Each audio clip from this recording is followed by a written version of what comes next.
জোর দূরে আইছে মামা, কম ঠাম করে হলেও গরিব মানুষ তো, কিছু ভাড়া দিয়ে দেন। ভাড়া দিমু? আচ্ছা ঠিক আছে, থামাও, আর ভাড়াটা দিয়ে দেই।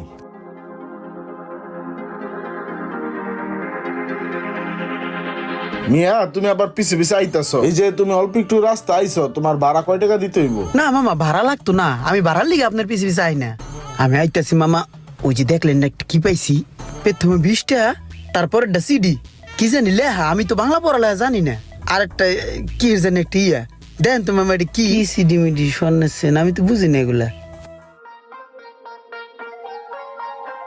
কি লাগছে কি লাগছে? চিঠিতে লেখছে বিকালের মধ্যে চেনটা ভাইয়ার কাছে পৌঁছায় দিও। এখন এটা তো আমি টোহাই পাইছি, এটা এখন কি করবো, কোথায় পৌঁছামু? হ, কাম হয়ে গেছে, মাতাল মাতাল ভাব হইছে। দেই ভাই মালটা। ভাই আপনার কাছে মোবাইল আছে? আছে। দেন তো।